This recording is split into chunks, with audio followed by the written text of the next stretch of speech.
Hello, everyone. Today is Friday, and that means we are working on Coaching Friday. Coaching Fridays are all about coaching. We're not talking about anything else other than coaching. I am a certified life coach and mental health coach. And so I thought, you know what? I'm going to bring it to my podcast. And of course, I've done a little coaching in the business sector, get a chance to coach teachers and other great professionals. And I figured, you know what?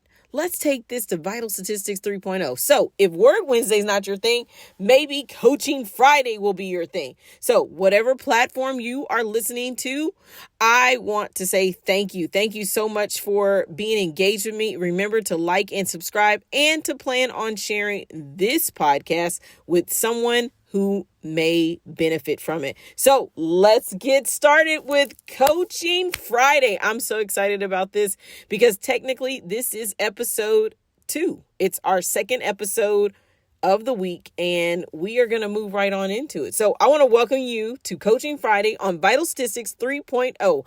I'm your host, Shemetris Vital, and today we are diving into a powerful discussion about one of my favorite words, but at the same time, I will tell you, I haven't done so well with this word lately, but we'll get into that. But we are going to dive into the discussion about change. Yep, change. We go through so many different changes in our life. It's not even funny. Every single day we are experiencing change. So let's dive into this.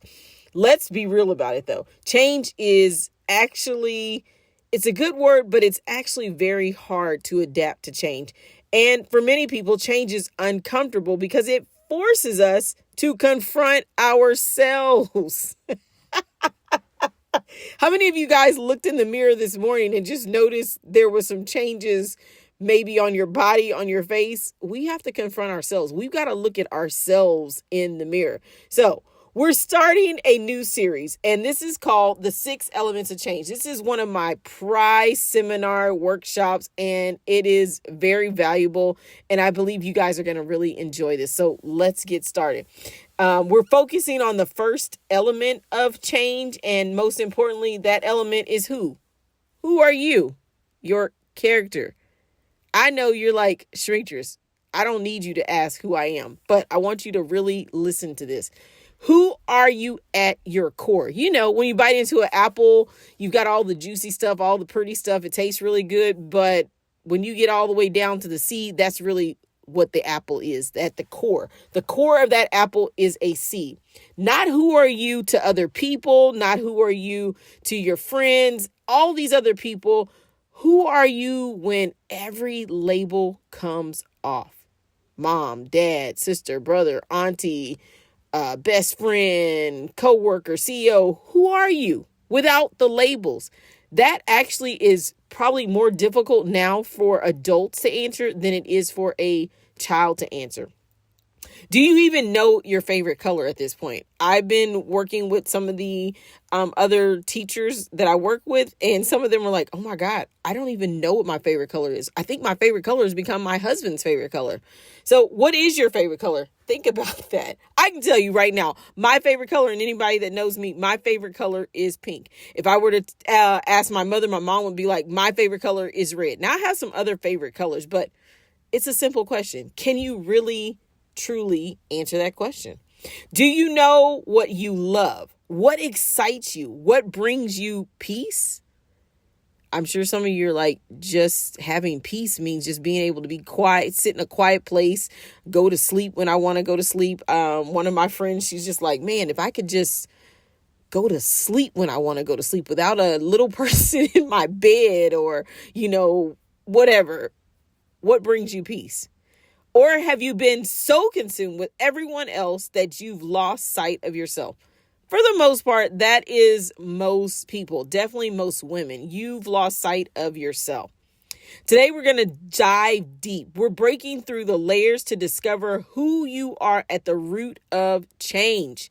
Who are you at the root of change?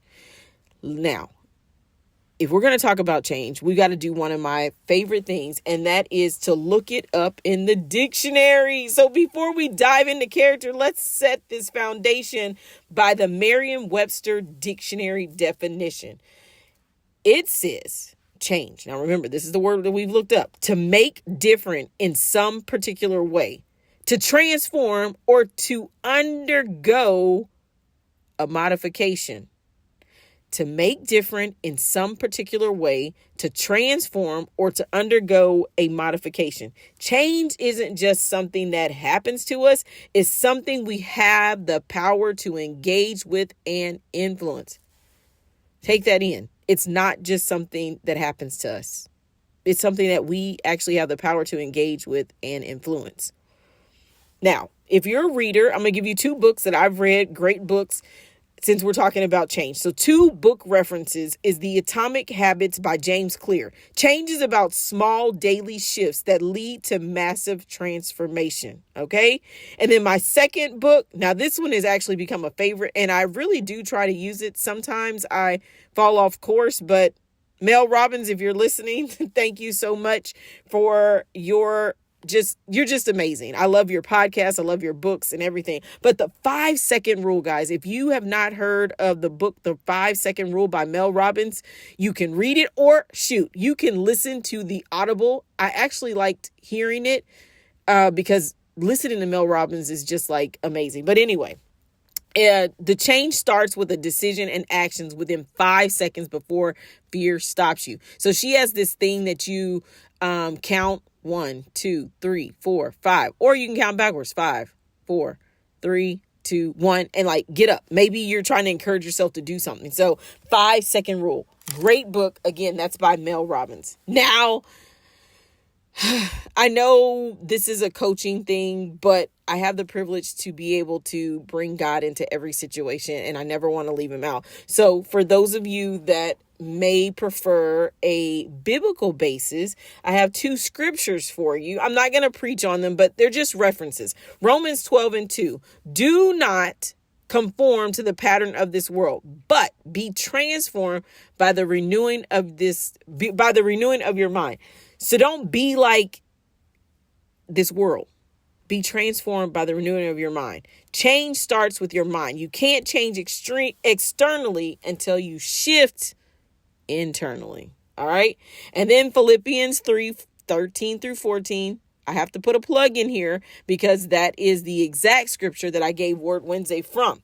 It says, forgetting what is behind and straining toward what is ahead. You can't move forward if you're still tied to the past. Now, I know that's easier said than done, but some of us just can't forget and let go of what happened to us. There's a book that Oprah Winfrey and another gentleman discuss, and it's called What Happened to You.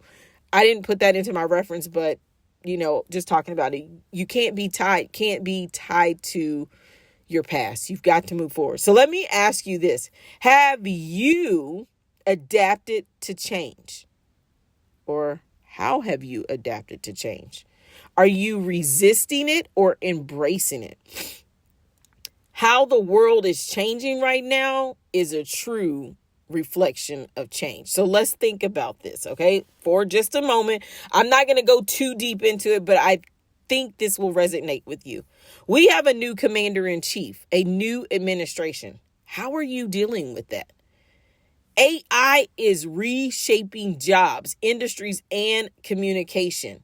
We just had a training at my job. If you wanted to, you got a chance to go into a communication seminar, and it was all about AI. How are you adapting to that? Are you even trying to learn it? Or are you just like, oh, no, I'm not going to get into this? It's coming whether you like it or not. And then the other one is the way we work, connect, and live is consistently changing. I mean, when you go into the grocery store, prices have changed. How do you adapt to that? Grocery prices have changed. Gas prices have changed. It's not going anywhere, guys. We've got to adapt to it. So the question is not if change will happen. The question is how you, my friend, will adapt to it. And that starts with knowing who you are. I know you might be 35 and you're like, oh, I know who I am. No, I think you really need to reflect on who you are. You might be 40, 50, 60. I don't know. But we're in a place and space where it's okay to change, but we've got to be able to adapt. So that starts with knowing who you are.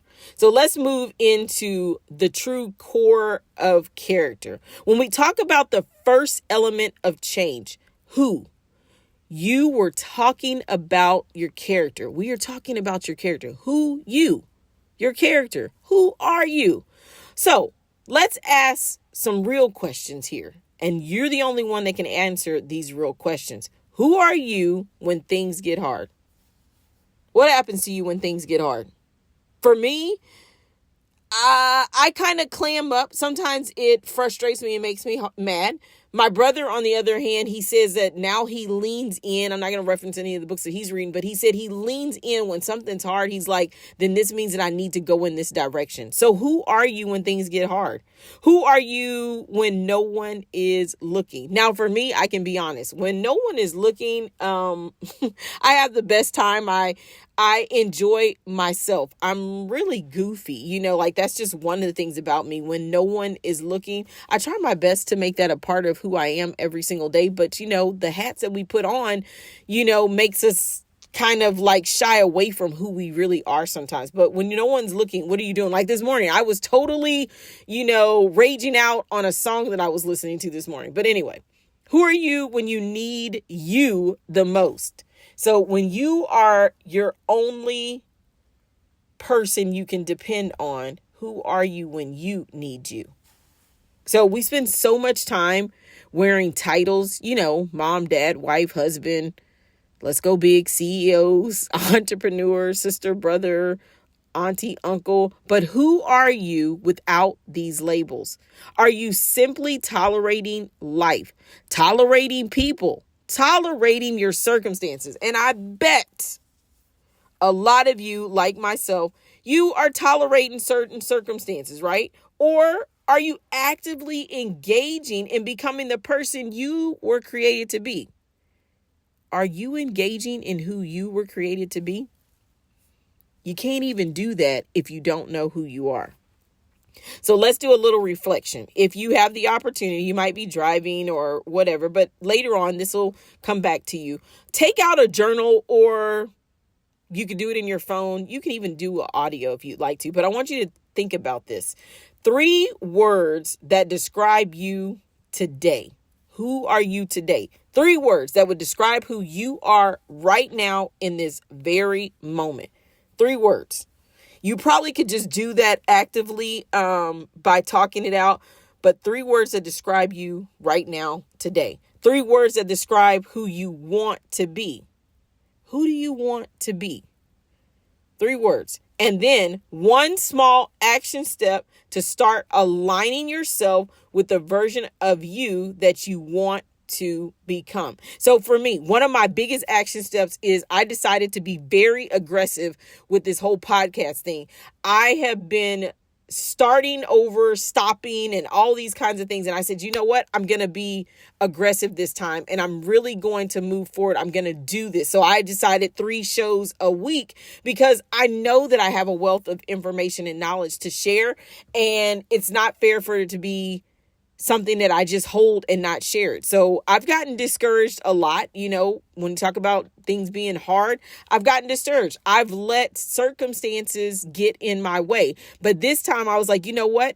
My message again, leaning into what I did yesterday, pressing forward. So I'm not giving you guys stuff that I'm not doing. I'm actually walking this out as I'm speaking it to you. That is the best lesson and teacher. Right now, I teach elementary students, and I'm like, guys, I am learning this with you. Like, don't be afraid to make mistakes because I'm doing it with you. So I am doing this as I am coaching you. I'm coaching myself. And some of these things I have overcome, but at the same time, I'm walking through them. So I said I was going to be aggressive. That's literally what I'm doing. I'm like, I'm going to do this with these podcasts, and I'm going to get out there and just do it. So let's take some time before we end, because remember, I told you guys, we're going to keep these really under 30 minutes, probably right under 25 minutes. But I want to do a little mini coaching session And the names have been changed for those that the people that I'm speaking about, but I want to bring you a real life scenario. All right. So imagine Lisa. She's 42 years old. She's been married for 15 years. She has 3 kids and has spent the last decade pouring into her family and career. She's at what people would call the height of her success, but she doesn't feel the success. How many of you are like Lisa right now? Lisa loves her husband and adores her kids, but somewhere along the way, she has lost herself. She doesn't even know what she enjoys anymore. What is actually happening here to Lisa? Lisa has been in survival mode. How many of you guys can relate to Lisa? I feel like that's been me at some points in my life. Depending on what's going on in your life, you're just at survival mode. Not intentional self-discovery mode, but she's in survival mode. She's given her best energy to everyone else, leaving nothing for herself. So just imagine you every single day, you're giving you away all day long, that when you get a chance to just take moments for yourself, you're like, all I want to do is go to sleep. You can't even do anything specifically for yourself. She feels stuck in life and she worked hard to create, but doesn't fully recognize. She is stuck in what she worked hard to create, and she doesn't fully recognize it. So if we were going to use some coaching strategies to coach Lisa, and maybe you, this is what we would do. Number 1, create a who am I list. I know you're like, wait, why do I have to do this? But I've done this with people at work. Who am I? Create you a list. Identify what brings joy outside of work and family. Then number 2, schedule a non-negotiable self-time. 15 minutes a day just for her, even if it's reading, walking, or journaling. Now, you can get yourself 15 minutes, even if you got to get up early. I know. That's kind of what I've started doing now. I'm like, you know what? I'm going to do it on the front end of my day so that I can have that. So, just 15 minutes a day. All right. The next thing, find one new passion project. What lights her up that has nothing to do with work or parenting? Now, that might even be coloring. I was talking to a more seasoned adult and they were like, you know what? I really like to color. And I'm like, well, go buy you some crayons or markers and stuff and get to coloring. So the question is, can you relate to Lisa? Are you feeling like you've lost you? All right, I've got one more, and this is an example of one of my clients that I just recently coached. This client is 23-year-old single mother dealing with postpartum depression. I worked with this client just the other day. She's living with her baby's father, has 2 small children, and feels overwhelmed. She's gained weight. She's out of alignment with her goals. She doesn't know who she is outside of being a mother. So, if that's you or relates to somebody, let's do some coaching takeaways. What we got to do is we've got to get her on a schedule. She's got to have a schedule. The kids have to have a routine, but she needs one too. So that's like having 3 people on a routine that you've got to manage. Then she's got to have daily self-care. Doesn't have to cost her any money, but she's got to consider herself in this equation. Then, if she can do anything for herself, maybe it's taking a 5-minute walk outside, just like while the kids are taking a nap. 5 minutes. It may just be walking to the mailbox. That's not a crime. 5 minutes to get some fresh air while they're taking a nap, to breathe in, breathe out, walk to the mailbox and back. Lock the door, walk back. It's okay. She doesn't have to pack up the kids to do that. It's not wrong. A morning prayer time before the kids wake up. Maybe she's got to put more time in and get up earlier. A journal exercise to process her emotions. What about lay aside the excuses? And time is limited, but intentional moments add up. So she's got to lay aside those excuses. Why? Because time is limited and it's intentional moments that add up. So if we close this up, let's move forward with change. The goal of change is not just to survive it, but to move and grow within it. Hear me. When we talk about moving forward in change, the goal of change is not to just survive it, but to move forward and grow within it. Now, remember these three things. You don't have to fear change. It's not an opportunity. You don't have to fear change because it's an opportunity for self-discovery. Let me say that again. You don't have to fear change. It's an opportunity for self-discovery. Who are you at your core matters more than the roles you play. Who you are at the core matters more than the roles you play. Remember that apple? At the core of that apple is a seed. That matters more than the apple itself. Why? Because that seed can be planted and a tree can grow from it and apples will sprout up. Today is your fresh start. It's time to reclaim you. Y-O-U. All right. So join me next Friday as we dive into the next element of change. I can't give it all to you in one time. We've got 6 elements. So that's going to be like the next 6 weeks. This is going to be great because you are going to have full self-discovery moments. You can grab my Why Not Wait book with the link in the description below. You can also grab the 6 elements of change workbook. I'm only going to give you chapter 1. So you can get that on my Shopify store. You can also book a coaching session with me. All you got to do is subscribe, and you can also like and subscribe this episode. I want you guys to share it with somebody. If this message hits home for you, send it to a friend who needs it. Let's create a community of women embracing change and stepping into their full potential. Now, guys, I'm not a male, so if you listen to this, I want to thank you and I appreciate you, but pass it on to a lady friend that maybe could use it. Now, I'm all for coaching men as well, because I do that in my mental health position. So maybe we'll do a couple of their stories as well. But today we're talking about change and how you can adapt to it. So it's for guys and ladies. But I'm Shemetris Vital, and this is Vital Statistics 3.0. I want to thank you so much for engaging in this conversation with me. And I do hope that you will tune in next week for another episode of Coaching Friday. If Coaching Friday is not your thing, well, guess what? We've got an episode loading on Sunday, and that's called Chit Chat Sunday. Chit Chat Sunday is all about chit chat. One of our biggest topics is going to be singleness and dating. I'm going to be going through books, all kinds of stuff. It's going to be a fun conversation. So you've got a choice: Chit Chat Sunday, Word Wednesday, or Coaching Friday. Every week will be different topics and different information downloaded. So thank you so much. I'll see you next week. Make sure you like and subscribe and share. Peace out, folks.